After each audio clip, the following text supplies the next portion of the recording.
Welcome to Hindsight, Insight, Foresight with Samantha Moir.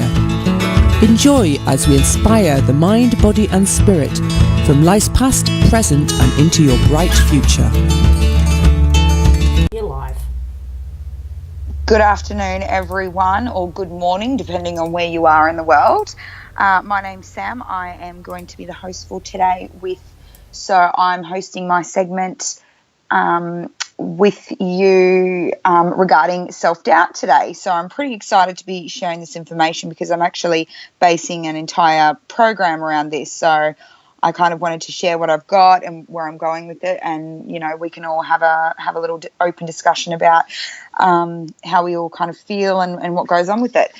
So just to kind of start off, I wanted to touch on what is self-doubt, when we have self-doubt, why we have self-doubt, and how we can achieve that more free thinking power that we can have behind our own kind of convictions of what we want to be doing.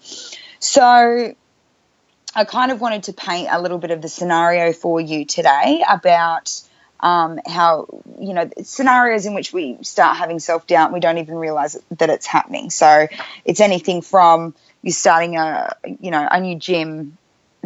new gym, or you're starting a new workout lifestyle kind of change in your life. And you're thinking, will I really stick with that? Can I actually do that? Am I strong enough? Am I fit enough? Am I fit enough to even go to a gym? Or you're making a call for work and you have to call or do some cold calling or networking, or even just contacting someone that you haven't called, and you're sitting there considering, is that something I want to be doing? What's the response going to be like? If it's a work-related matter, what if they have all these questions that you can't back up, and you start to doubt you start to really sit there and doubt your own abilities and capabilities and what you're going to be saying to everybody. There's other scenarios, kind of if you're even changing in your personal, where you live, in your home, in your job, relationships, you start to doubt if that's the right thing to do. I mean, I think you see it a lot in relationships, people that are questioning whether they should stay or leave partners. Is that something that, will I be happy on the outside? Will this be the right decision? Am I really choosing the right thing for me? I think it's just that back and forth pendulum of going, if I create the change, is it going to work out the way that I want? And do I have the capabilities, the drive and the motivation to be able to stick with it, knowing what I am capable of and what my time restrictions and what I can do now? So, I mean, self-doubt really what is self-doubt? I think self-doubt is that little nagging voice. If you were to picture the angel and devil on your shoulder, it's that little nagging voice, more of a mental ego type thing that kind of replays over and over in your head about, is this the right thing for you? Are you doing the right thing? Will the change be successful? It's kind of your risk analysis or your risk assessor going over in your head about, well, if this happens, and that kind of leads into fear, but that's a whole nother topic. But self-doubt is really thinking about whether or not that nagging voice of whether you can actually back up what you're talking about, and if it's going to be successful, if you have the capabilities to create the level of success in the venture that you're going in. So, you can have a work scenario where you are kind of running alongside other people who have been doing it in the industry longer, or have more qualifications, and you feel doubtful in yourself about what it is you're delivering or what it is that you're looking for and what kind of passion that you have. Or you can be a really great cook at home, but you go to somebody's house who does that for a living, or who has 20 extra hours in a week to kind of perfect their skills. All of a sudden you feel like whatever you're taking isn't going to be good enough, or you don't feel like it is the way that, to the standard in which that you hold yourself to, and that level of expectation. So, and when we have self-doubt, it's a really crazy thought process, because we have self-doubt whenever it comes to anything that we are taking a leap of faith or going forward into that level of growth. So we have self-doubt because we know how things work, we know our comfort, we know our area of expertise, and we're considering going and taking that next step up to that higher level. That's when the self-doubt kicks in, because we already know what we can do and how we're doing it, and is it really something that we can go ahead with. I feel like once you can abolish self-doubt, you can really go forward and being able to just a lot quicker, a lot more efficiently be able to chase your dreams, because you're able to kind of monitor the thought processes, which I will get to in a moment. But why we have self-doubt as well is that's kind of our brain keeping us safe and kind of keeping us in a consistent flow that we already know, because our brain is kind of set up really to keep us safe and keep us where things are comfortable and familiar. And again, with that risk assessment, kind of going outside something that we already know, it will kind of creep those thoughts in going, but do you really think you can do it? Do you really have that level of expertise? Do you really have that level of understanding or drive to be able to see it through to the end? Are you sure that that's who you are? And it's that questioning, which I think self-doubt is normal. I think to a point it's healthy. It's just about how you use it to make it functional and make it a driving force for you to go forward, to abolish that self-doubt, as opposed to feeding into it and having those negative thoughts. So I kind of want to paint a little picture here. So I work in my everyday coaching life with the law of attraction, law of action, and law of surrender. So this is kind of the law of attraction phase I want to kind of start with. With all the scenarios that I've kind of painted out, like going for the new job or making that call or trying a new lifestyle change or moving house or entering a new relationship or considering breaking up and being on your own, all those things, we start off from a negative point of view when self-doubt has a bigger and more persuasive thought process before we really listen to the goals and the drive and the end result that we want to see. So kind of what are you feeling in those, like what goes on in a mindset of someone who's in the moment of having self-doubt? Well, they're negative, they're doubtful, they're confused, they have a complete lack of worth when it comes to deserving or being able to chase after the things that they want, feeling like maybe they don't deserve it due to not feeling qualified enough or not feeling confident enough or not feeling driven enough or motivated enough or present enough or engaging enough. So that real lack of worth in comparison to other people, which I will get to in that level of expectation that we have on ourselves and where that comes from. Some of the other thought processes and the emotions that kind of go behind self-doubt is guilt, that level of assumption, having a look at what the future outcome could be and if we really are able or we really feel like we can get our traction enough to be able to follow through with that. We have anxiety because we know how we need to get from point A to point B, but we just don't know if we can back that up with whether that's emotions or capabilities or from a level of confidence, from a level of passion, authenticity. It just causes up all that stress and anxiety. There's also the cause and effect. So we have those, if I do this and this doesn't happen, then it reaffirms to me everything that I already thought. Or if I do this and there's change and it's not good, I never should have believed in myself in the first place that this should have happened. And even the outcome causing anxiety with that level of change, meaning, who do you have to be and who are you willing to take that step and change to be able to abolish the self-doubt. So if you are suffering terribly from self-doubt or you're feeling really, really controlled by this level of self-doubt that plays out in every single scenario of what you do, not feeling like you're good enough, the outcome, even as good as it is at the end result, doesn't seem worth the change, the stress, the anxiety, the confusion, the doubt, the lack of worth, the assumption, all of those, it doesn't seem worth it. So we kind of stay there and go, maybe at another time, or maybe when I'm more something or more qualified or more educated or more confident. And But all those thought processes that we have when we have self-doubt are all thoughts. So we are literally starting from a negative point of view when we're looking at trying something else or trying something new, which is really hard because that takes an absolute crazy amount of persistence and motivation to just be battling your own mind to be able to get through. But I can promise you, as we kind of go through some of the phases and exercises that you can do, is that you are going to get over and above that. So, I mean, I believe that we openly express our negative thoughts to others and outwardly and even internally to set our own self-expectations low.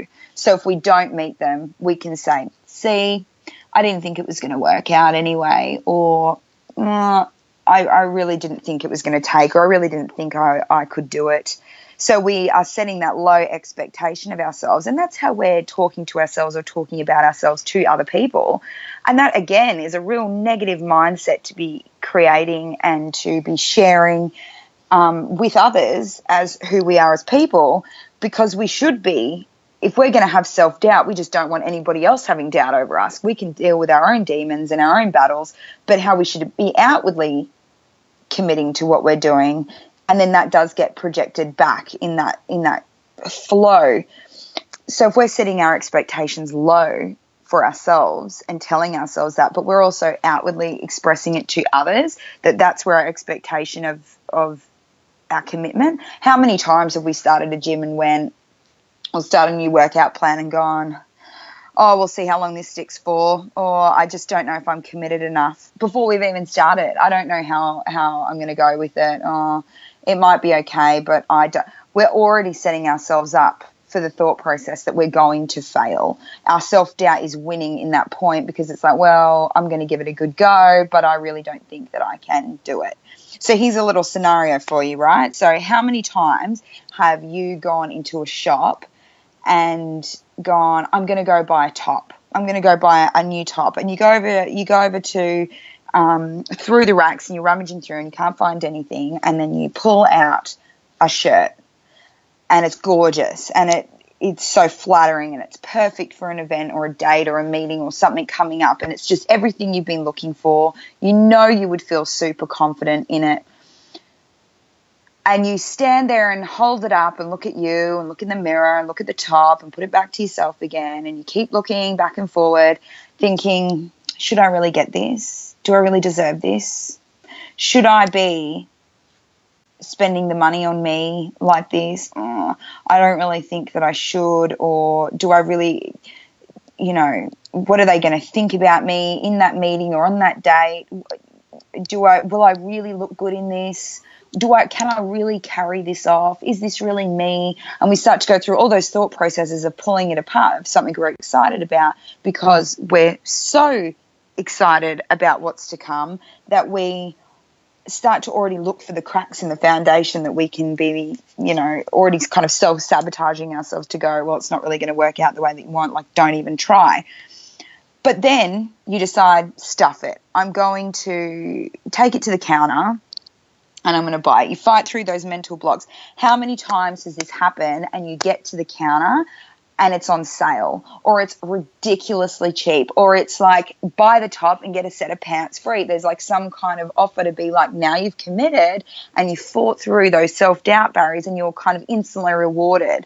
Or you're on a healthy lifestyle and you're battling with, I want to swing into McDonald's and get a burger, but I've worked so hard at the gym and should I really go there? Oh, I don't really know.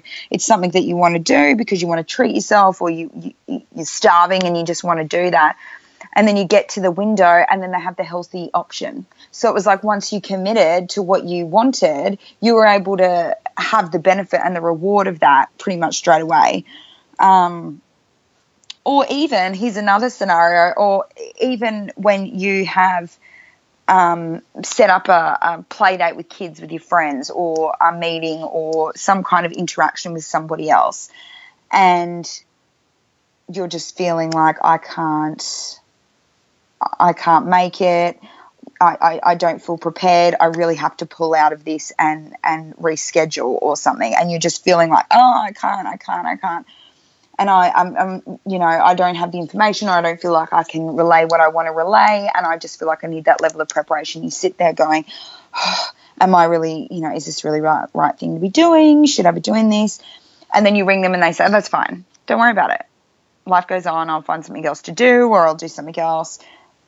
Don't stress. And you've sat there and stressed and had anxiety and felt about, all the guilt about what's going on. And you've doubted yourself in what was best for you in that moment, or what was best for your timeframes, or what was best for your delivery and what you were trying to achieve. So there's so many times that it's so rewarded instantaneously when we commit to what we want to do and we fight those mental barriers and do what is right for us. So my kind of catchphrase over the whole self-doubt thing is, self-doubt is the present, or in the present, anxiety on a possible future outcome. So we're so busy in the present worrying about what the future outcome could be and what we look like and who we need to be that, to create that outcome, that we end up having a false start because it seems too far away. So, that's a really, really hard scenario to get past, because, I know a photographer in my local town, and she's absolutely brilliant at what she does. But there are also maybe 25 other photographers that are in the same industry as her, and she doesn't feel like her work is good enough for the people in comparison to the people around her. So she doesn't feel like she has enough to offer these other people. But me as an outsider, I'm constantly telling her, look, they're amazing. They're so good. Like, you should be out there. Just because they have this, that, or the other doesn't mean that the service that you're providing is cheapened by that. So go on and get out there. But she battles with that based on the comparison, based on the outcome, based on, what she feels that she can do and her capabilities. And that's really crazy, because everyone else can tell us, but if it's internal and we're starting from those negative emotions, that's a really hard battle. Between having to deal with self-doubt, there's fear and the guilt and the fear of change and the fear of failure that all kind of wrap up in around that as well. If you can just push through and get to that point where you just go, I'm doing it. I might have self-doubt, but even if I can't do something, or I can't achieve something, I'll at least know where I need to learn, or I at least know where I'm not as good at, and I can fill that void with information and education. At least committing to doing it anyway, knowing that you might not know all the information and you might not have all the experience, or you might not have all the connections. It gives you the understanding and the learning to go, well, I can fill that void with something to fix that problem. So next time I go in, I am educated, I am prepared, I am confident, I do know what I'm talking about. I won't be up against the same challenges. But it's about that level of commitment of doing it anyway, even if it causes a negative outcome. It's about seeing the learning and the excitement and the lesson that comes out of the end, regardless of the outcome that happens, because we put so much anxiety on that outcome, about how it affects us, others, our finances, people, everyone, the ripple effect that goes on around us. So I've got a couple of exercises that you can do from a mindset point of view that can really help you stay focused within those emotions. So we're trying to trigger less negative emotions and counterbalance, or at least try to consciously replace them with different mindsets. So if you are feeling doubtful about your capabilities or your experience or your confidence, I want you to be more conscious about being decisive. So we're going to replace doubt with decisiveness. So that is saying in that scenario, I am committed, I am driven, I am looking to my future, I am building my foundations. That level of decision, that level of commitment is just absolutely phenomenal in being able to change the doubt, because doubt really is just not having a solid concrete path. You are looking at too many variables, too many outcomes, too many problems and solutions and causes and effects and all those different things, because you're not committing and not being decisive. Because even if you decide that you're going to do something that turns out badly, the fact that you've made that decision then amplifies you to a learning point of what you do need not to be in that position anymore. So I want you to kind of write these down as I am, and then write what it is. So when you have doubt, you're going to change that and be decisive. When we talk about lack of worth, so like I was talking about my friend who's a photographer, and she's up against 25 other photographers in our town, and she doesn't feel like her business or her experience is worthy in comparison to her, I guess, quote unquote, competitors. So with this mindset change is then I deserve the opportunity. I deserve to make these new connections. I deserve to showcase my talents. I deserve to have my passion be shared with the people that gravitate towards me and have that level of understanding about where I come from. I deserve the opportunities as much as and as well as my competitors or my competition. So every time you feel like you're not good enough or you're not feeling like you can, I want you to replace the lack of worth with that self-worth and that deserving. So I deserve. And then going forward with guilt, I want you to replace that with I am a role model. I am a role model for my children. I am a role model for my partner. I am a role model for my staff. I am a role model for my neighbors. I am a role model for my friends. So if you feel guilt, instead of living in that place of assumption of the expectation of what somebody else needs, or expecting that your choices are wrapped up in their emotional thoughts and needs, you then can be a role model of being a healthy, functioning person in society. So you can show them that when you are not doubtful of yourself, that you are role modeling exactly how amazing it can be to choose and commit to yourself. So instead of guilt, I am a role model, and I am role modeling for, and I am role modeling to show. But that's the thought process that I kind of want you to replace the guilt with role modeling. When we are in a place of anxiety, I want that to change, or you to be able to consciously change that word of anxiety to I feel. I feel nervous, but I am going to continue on anyway. I feel inexperienced, but I'm willing to educate myself where I need to. I feel nervous, but so it's about understanding that you have anxiety or you have stresses or you have emotions in that self-doubting moment, but you're also creating a solution for your own mind to say, okay, well, yes, I do feel nervous, but I am going to do a breathing exercise to help me get centered. I am going to read a book. I am going to source information so I don't feel nervous about what I don't know. I just can feel nervous. I will feel nervous about maybe speaking in public, but I don't feel nervous anymore about the information that I'm trying to relay. So I want the thought process to change from that anxiety to I feel, however, or but this is what I'm going to do to fix the solution, like to the solution. Also, when it's like a lack of time or that stress, I want you to change that stress and that lack of time mentality to go, I make time for. I make time for me. I make time for my goals. I make time for myself.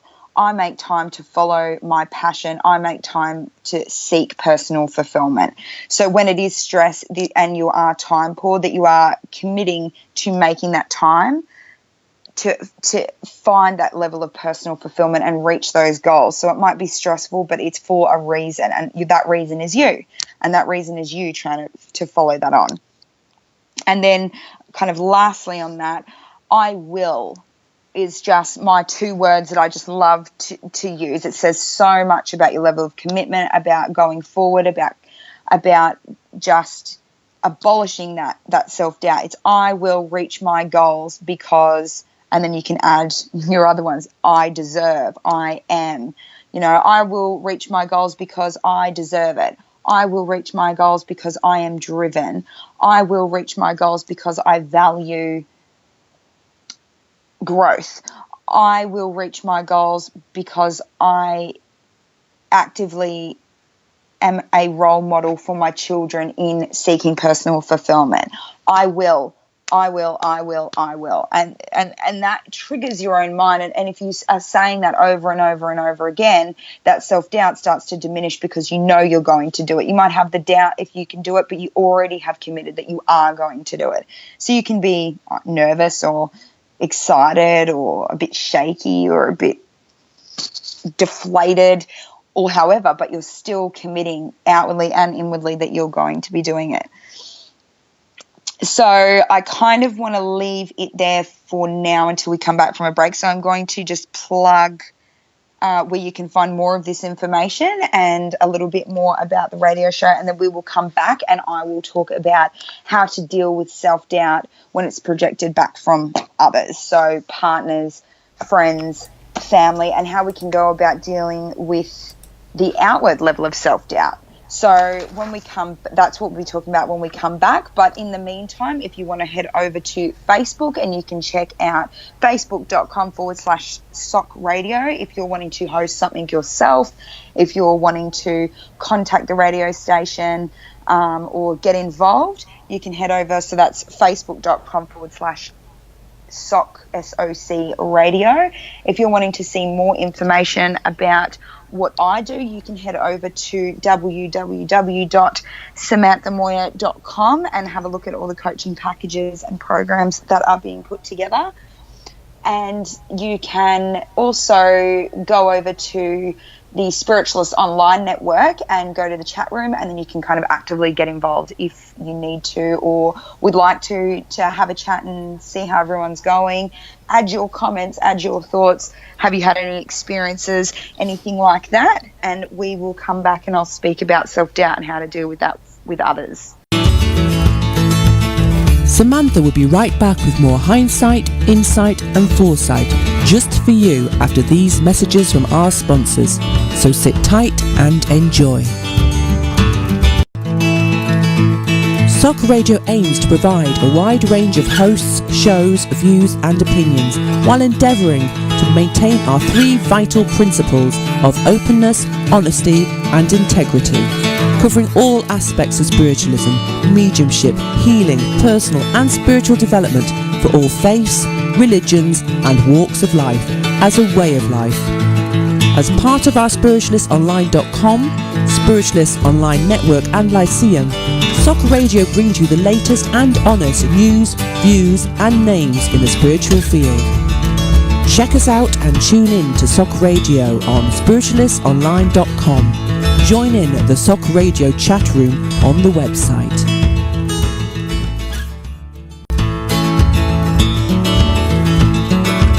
Spiritualist Open Circle Forum Panel Show, the liveliest spiritual chat show online. The Spiritualist Open Circle Panel Forum Chat Show with hosts, guest speakers and panellists discussing and challenging all areas of spiritual thought, ability, knowledge and more. Ever wanted to voice your thoughts and help set standards within the field? Confront those who bring the work down, or simply share your ideas and help bring Spirit's work into the light of day and give spiritualism the recognition of all as a true faith and way of life? Then this is the show for you. Every last Friday of the month, 10 p.m. UK time. Join the team. Premium membership on spiritualistonline.com. Join our teaching lyceum, classes and courses to certificate and diploma levels. It's an option, not an obligation. Still only £30 per year for unlimited seminars, guest sessions, members' moments, voice members included on radio chats and TV shows, full certificate courses and qualifications, members' promotions of sites, books and services, discounts on SOC services, one-on-one teaching, private classes, members-only Facebook. Upgrade your membership today. Joint family group options. See spiritualistonline.com. Spirit Weavers with Jodie White Wolf Morrison. A weekly 1-hour radio show, Thursdays 8 p.m. UK time, featuring those who are dedicated to living their spirituality and exploring how that is woven into their everyday lives through their work, practices and beliefs. Various SOC members from Spiritualist Online Network and Lyceum sharing their abilities, knowledge and more. Dates and times will vary. Live in the SOC radio chat room on spiritualistonline.com, or simply listen in at tunein.com and search for SOC Radio. Astrology Chat with Chrissy Lincoln, Psychological Body and Spirit. Monthly chat show, last Tuesday of the month, 1 to 3 p.m. New Zealand time. Join us on SOC Radio. Host your own online radio show. We welcome inquiries and ideas for your own show live right here on SOC Radio. Share your knowledge, thoughts and abilities. Bring your ideas to life with us here on SOC Radio and spiritualistonline.com. Or join any of our shows as a special guest, speaker or presenter. Check out the livelier spiritual chat show, the Spiritualist Open Circle Panel Forum, a monthly discussion show, or the Circle of Mediums, a weekly show sharing spirit messages and teaching all aspects of mediumship and psychic abilities. Or join our Christina on the monthly astrology show. Contact us now at socradioshows@gmail.com.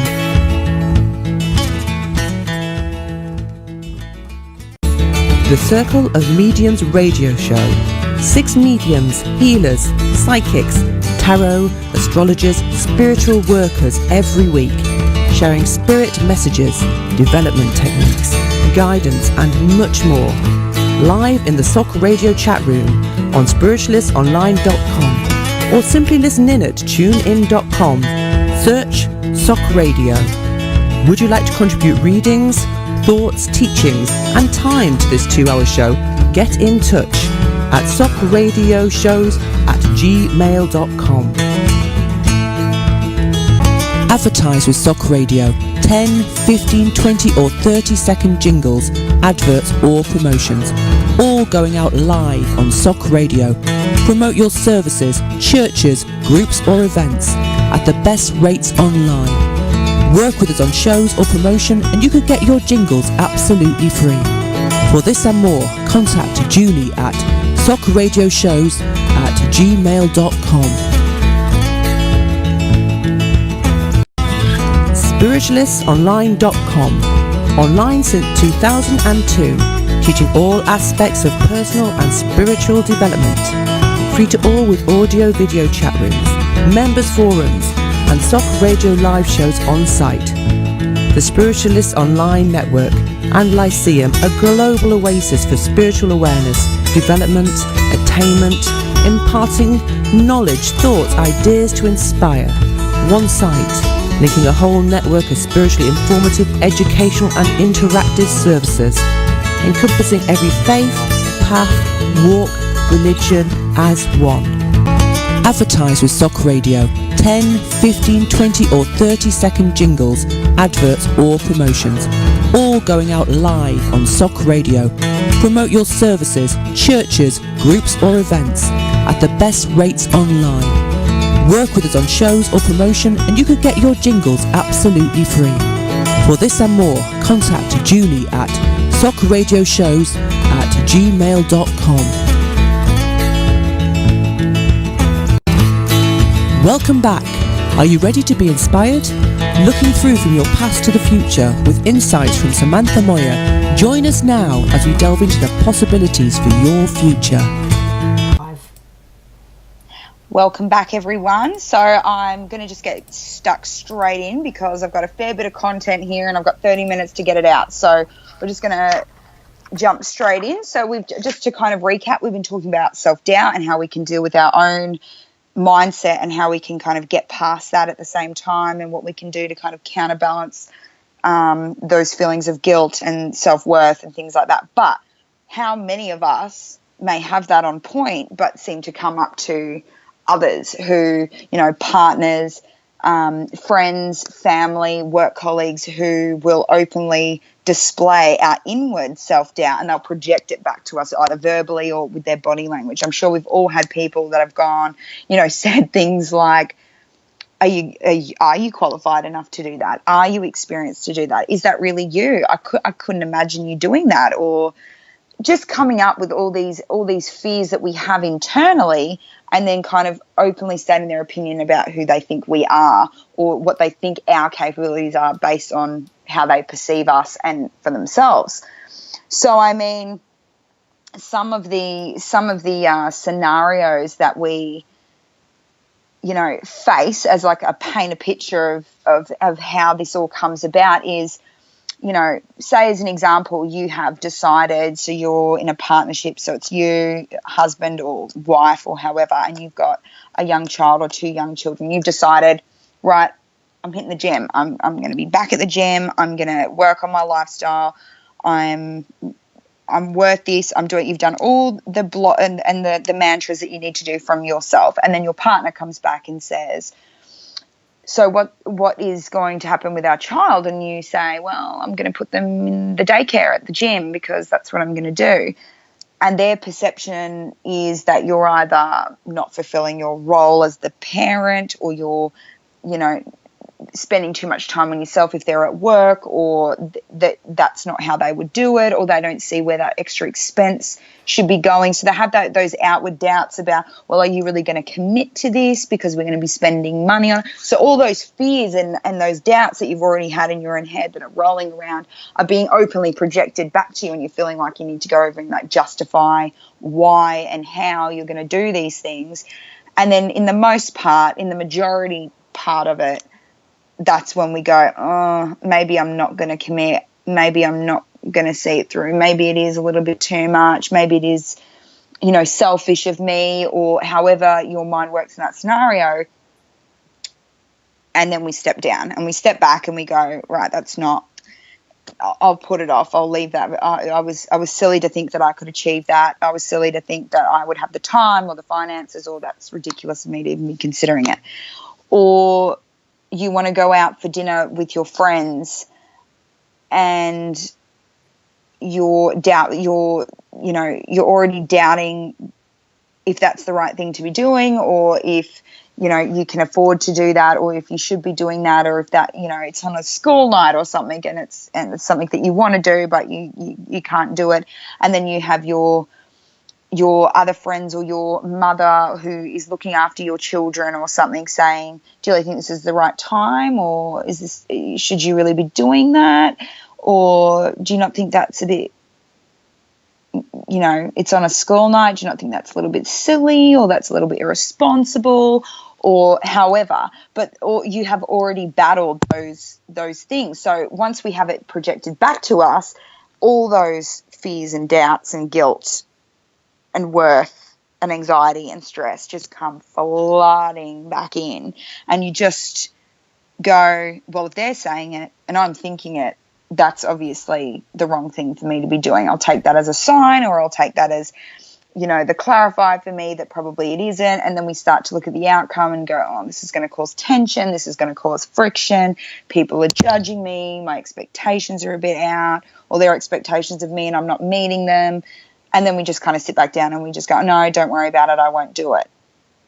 Or you are looking in the future to change your career, and you say to your partner or your friends or even family and say, look, I've been in accounting my whole life, but I want to go off and be a librarian now. A total flip of what you would be doing, or a total change in something that you used to feel defined you, or your friends and family and partner knew of you, and you're wanting to go down a completely different path. So they come at you with, is that really the right option? Is that something that you would see through long term? But we thought that you love doing what you're doing, or I know you really well, like you're not going to like that, or you're not going to see that through, or you'll get bored. All these things that we've already battled in our own minds about making this decision. are then projected back to us again. And I've got a few more scenarios and I'll come back to them. But, in the most part, it's anything that we look at doing as a drastic change, or what others would perceive as a drastic change to who we are and who they have already kind of pegged us at or defined us as, or kind of have a level of expectation of our availability or our availability to them. And if that changes, it's causing a bit of a wave and a bit of a ripple effect on everyone else. If you're not available to them on Monday, Wednesday, Friday anymore because you're at the gym, or you're starting a new career, or you're learning a new subject, or you decide to go back to, uni or something, you're not available to them, it's then created a little bit of a hole in them that they had already used in their own. And it kind of has that ripple effect about how our changes affect everyone else. This is why it's so important to be doing what we love to do as that role model. So if we're showing people, but I mean, here's the little scenario here of, say I go to the gym Monday, Wednesday, Friday, but on those days I would normally call my best friend, and I would call her Monday, Wednesday, Friday for an hour. And in that hour now, I've decided that that's the time I'm going to go to the gym because I have the free time and I want to be utilizing it for my health, because that's something that I feel I'm worth now and that I need to be really putting that time in. But now my friend is cranky or is feeling left out or is not feeling like I'm available anymore, and it's thrown her routine out and it's left her for that hour every day going, well, that's not how my day works now, so what am I going to do to fill that? And it leaves that level of void for them, which is a prime opportunity for my friend to fill that with something that fulfills them, or at least give them that time to self-reflect on what they like doing, or however they can utilize their time. But it actually gives them that step up and that ability to find something for them without feeling like, if I'm not there, then what are they going to do? So it has that positive ripple effect as well. But in the most time, people don't appreciate change and they don't embrace it fully for it being positive. Any kind of change in routine or setup or scheduling or familiarity causes that ripple effect of, oh my gosh, what's happening? I don't know what to do. Like, this isn't how things work. I feel that's how we all walk around going, I don't know what day it is. I don't know what time it is. I don't know where I'm at. I can't figure my stuff out, because all those slight little changes that happen with everyone else and how that ripple affects onto us means that we then are having to get grounded and figure out what the hell we're doing for ourselves. So some of the areas that partners and friends and family might come back at you in, whether it's emotion or body language, so kind of, verbal, physical, or, environmental, even subtle, spiritual, however. But these are some of the things that kind of flare up in that. So they doubt your ability. They doubt your level of commitment or your need for the change. They kind of question why you're all of a sudden feeling like this, because we know you so well. Why are you acting like this, or why are you considering this, or why are you doing this? So they start to ask you why. That isn't so much even about you. That's about them trying to question, why are things changing? Why are things outside of their control going to be different now, or you're going to be different now, or you're expanding on a different side of your own path, and they feel almost left out. So they need that justification as to why you're doing it. So they start to doubt whether you're going to do it or not. They come from it from a logical sense. So when we're thinking about something that we want to do, say it's a new career, or we want to follow a passion or a new venture, a new hobby, we then get to that point where they are logical about it. Can you afford it? Can you do it? Have you got the time? Is that really the right thing to be doing? So that is how we can already take that back step, because we're thinking about the end result and how amazing we're going to feel, and we're willing to put the work in. We've done the mindset stuff that we talked about in the previous segment, but they're coming back to you like that. There's even that level of jealousy and envy. So they may be lacking in passion in their life, or drive, or direction, or not really knowing what to do next, and they're kind of sitting in limbo, but you were the friend that was sitting in limbo with them too. So you're then having your own direction, and they're feeling, jealous or envious of you actually being able to get that traction and be able to go, actually, I've figured it out. This is where I'm going. I'm going to give it a go because I really deserve it. So that level of jealousy comes up. So that's where that judgmental thought process comes in, like, oh, well, good for her, she's doing that. And it becomes a real personal attack, and that real stinging brings up the worst in people when they have that jealousy or that envy running in them, because it's not so much about you again, it's about them and them being lack of. Jealousy to me is always how you feel you have lack of something, and that should motivate them, and that gives them that platform to be motivated in finding what it is and really so they may have distracted all their time from searching for their own goal because they were comfortable in the scenario that you and this other person just sat and chatted for an hour. Now that hour has been taken away, they actually have this positive platform to step up and be able to find something else. But whether or not they take it, that's their choice. But essentially, that jealousy is they feel like they're not having something, or they're lacking in something, and it gives them that prime opportunity to be able to find it. Their fear of change, I think we've covered.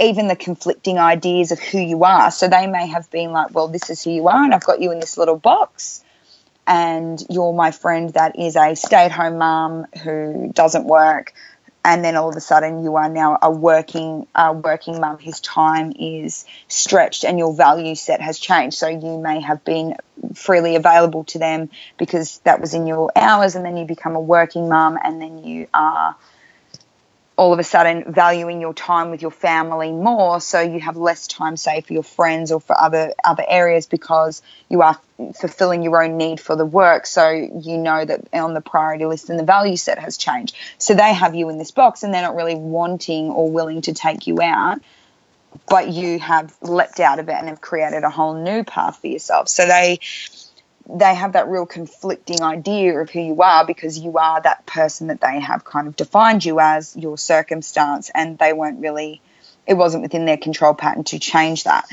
They also project their own fears. So, it's like, as a really opposite end of the scale, it could be someone who has always been a book reader and kind of stayed at home and feared change, and then has gone, oh, I just want some excitement in my life, I'm going to go and skydive, or I'm going to go on bungee jump. And those people go, well, what if this happens, what if that happens, because they're putting themselves in your shoes and they're projecting their fears about what could happen to you, or what could happen if it was them in your position, and all the fears and everything. So with all these being projected back at us, it can be extremely hard to be able to push through those barriers. And I'm looking at my time, and I've got 10 minutes to go, so I'll leave the emotion and the other emotions behind, and we'll just kind of carry on to what you can do as an action. So my law of action segment of it, in what you can do, and the thought processes that you can do, and body languages that you can have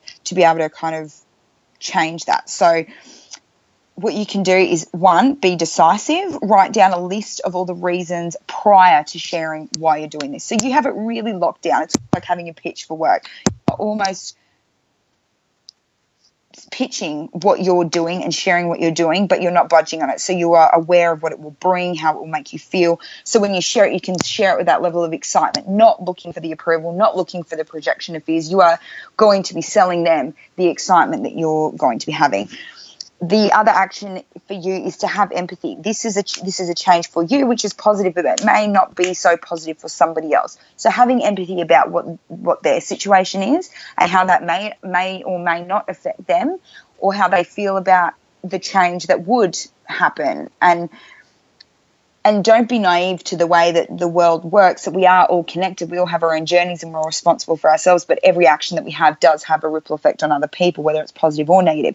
So if you can come from that empathy point of view of being able to understand what they're going to be lacking, or what that's going to trigger for them, or that thought process, then you can step outside about what they're doing to you and actually understand why they're reacting in the ways that they are, and actually be able to talk and communicate those areas with them, so that when you do talk about it, they are positive about it, because their needs are also being met in that change as well.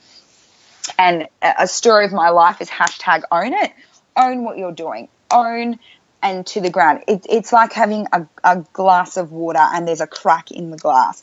That crack is your own self-doubt. Now, if you hand that cracked glass to somebody else and they hold it tight enough in their hand with stress and negativity, that entire glass is going to shatter. And that happened based on you having that initial crack in that foundation in that glass.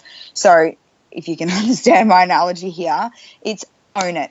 Own what you're doing, even if you have those fears, deal with those yourself or with the people that are really openly supportive that will help you work through those fears. But if you are trying to relay this to, say, family or parents or partners, if you show that level of self-doubt, it is like a mold. It will get in and it will spread and it will cover the entire idea of it if you show that level of fear.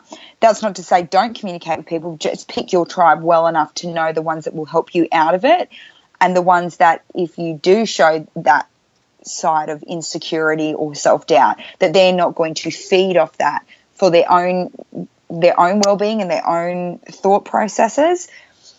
So own it to the ground for the people that you feel already are judgmental or projecting their fears or will get jealous or are quite critical of the things that you're doing. Next thing, role model. If they can't imagine how or why you're doing something, show them. Show them why you're doing it. Show them if it's a gym thing, and I keep using this as an example, but if it's going to the gym, see them straight after and show them the happiness, show them the sense of fulfillment, because people want to see results instantly. But if they can see why you're doing it and the instant effect that it has, role model to them why you're doing it. Show them why you're doing it, the happiness, the fulfillment, the excitement, the passion, all of that. Role model it for them. That's not to have to ram it down their throat. That's just about what you are genuinely, authentically getting out of this new scenario, even if it's writing or reading or doing something. Show them as a role model how exciting this is. The next thing is be okay with people being judgmental. Just be okay with it. People are always going to give you judgments, and judgment normally is about someone else judging outwardly about where we stand in our own choices and decisions and life path and journey and morals and values. So that's not even about you, that's about them. So be okay with being judged or having people being judgmental over you, but it doesn't mean that you have to have any action over that at all. They can be like, well, why are you doing that? I don't think that's the right idea. And that's totally fine for you to have that thought process. But for now, this is what I'm doing. And again, that comes back to owning it and just being decisive.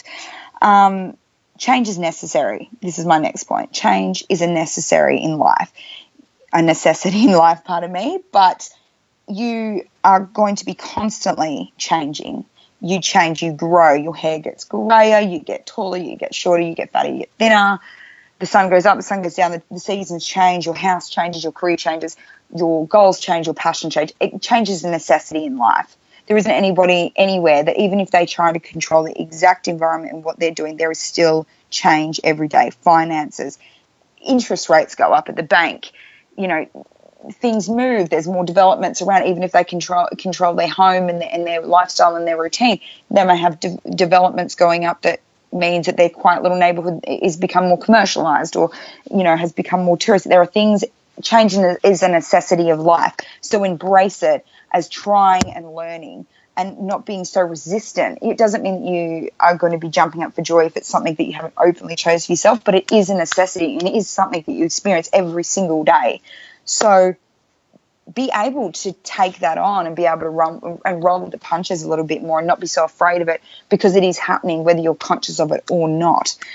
And another point that I wanted to share is the people judging you actually don't care that much. Like, they physically don't and emotionally don't care about what you're doing as much as maybe what they are, as they're saying in the moment. But to be quite honest, how many of you, if I was to say an issue that I was having right now, would go away and still be losing sleep over it in 3 weeks' time? Not many. Not many at all. we could be talking about it and you could feel maybe judgmental over something I was doing in that moment, and that's that reflection back onto you. But how many of you really care that much about what's going on with somebody else and what they're doing? Like, how much of your mental space and time are you actually putting to other people and what they're doing? You might have judgment or they might have judgment on you in the short term, but in the long term, they don't actually care that much. So you can be fighting for their approval of, trying to battle through their judgment. But honestly, by the time they leave or a couple of weeks pass and you've role modeled how happy you are, they won't give a shit. They won't care. Pardon my language, but they really won't care. They don't care as much as what we feel. This is a lot of the reason why people have guilt, is because we put so much responsibility on other people's emotions that we feel we're responsible for, but we're not. So you can want to make a change and people can be like, oh, no, I don't agree with this and I don't agree with that and I don't feel that. But ask them again in 4 weeks. They would have either forgotten about it or shrugged their shoulders and go, I don't care, whatever, do whatever you want to do. I might not agree with it, but I don't really give a shit. So be aware that they're not actually caring as much as what you are afraid of that they're caring. And also, I mean, my last point here that I kind of want to put on there is they're actually testing your level of commitment. So most people that fear change is because they can't really commit to that change. So I'll use the gym again they might have gone 3 or 4 times, and then it dwindles down and then they don't go, and then it's back to normal after a little while. You know, they start strong, do an 8-week challenge, they get 3 weeks in, and then they lose that sense of commitment or what they want to do, and then they go back to their normal life and their everyday life. So when you have somebody who's challenging you, or, you know, you feel like you're having to justify what you're doing, it's actually a subconscious way of them testing your commitment, because they maybe don't feel like you have that level of commitment. So use it as a motivational force for you to be like, well, you might doubt that I'm going to do it, but I am doing this and I'm going to prove it. Because here's a little scenario, how many times have you done something and you've been plugging away? Like, I've been back at the gym, this is probably why I'm using all the time because it's so in my forefront. But how many times have you gone forward and tried something new, and you've been doing it for 5-6 weeks, and they've been really, I don't think you're going to do it, I don't think you're going to commit, blah, blah, blah. And then afterwards they go, girl, you've been such an inspiration to me. Don't you quit because I've been following your journey. Don't you stop doing that because I really love that you're doing that now, and I really love the fact that you've just kept going with it, and I'm really inspired. So they might be outwardly judgmental, but, you know, a little bit later when you're feeling like, oh, I'm going to give up or I'm going to quit, those people that normally judge you are the ones that follow suit later going, you better not give this up. You are doing so well. You've done, and that they will openly start complimenting you because you are, again, role modeling to them what that level of commitment does, and the proof is in the pudding of, you know, your happiness or your fitness or your finances or your time or where you value things. So they're actually testing that level of commitment with you. So I'm pretty sure I'm going to have to wrap up in a minute. So I just I want to say as a basic kind of caption over this is, your action will create support. So a lot of people won't want to do things because they're not feeling supported by these partners or friends or people, and they're feeling judged, and they feel like their ability is being doubted, or, you know, people are showing open jealousy or judgment or however. But your action then creates the support, and not the other way. You will not get the support first to create the action. If you want something, you have to fight through those self-doubts. You have to openly be able to own it and be able to be decisive. And your action, not only will that abolish your self-doubt, or even you can even use it functionally, but it then creates the support in what you're doing. So use that to your best advantage. So I hope that's been helpful. I hope that has kind of shed the light on how to get through when you're being focused on that, and your mindset and where you go to places like that. But that's where I'm going to have to end it. But I will just plug again, if you want to join the SOC Radio community, head over to facebook.com/SOC Radio, so that's SOC Radio. If you want to join the live chat rooms, you can head over to the spiritualistonlinenetwork.com, and you can join the live chat rooms and add your thoughts, comments, any scenarios that you want to kind of talk about, you can jump on in there and have a chat. And if you want to hear any more from me, you can go to samanthamoir.com or go to Facebook, and that is at Coach Samantha Moir for any kind of information or just to give me any feedback on this radio show. So it's been my absolute pleasure, and I hope you all have a fabulous morning, afternoon or evening wherever you are in the world. And I will see you in 4 weeks. Thanks, everyone. Thanks for listening to Samantha Moir and Hindsight, Insight, Foresight.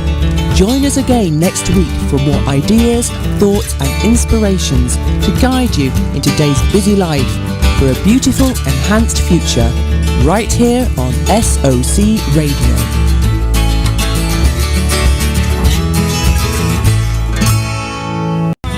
Spiritualistsonline.com.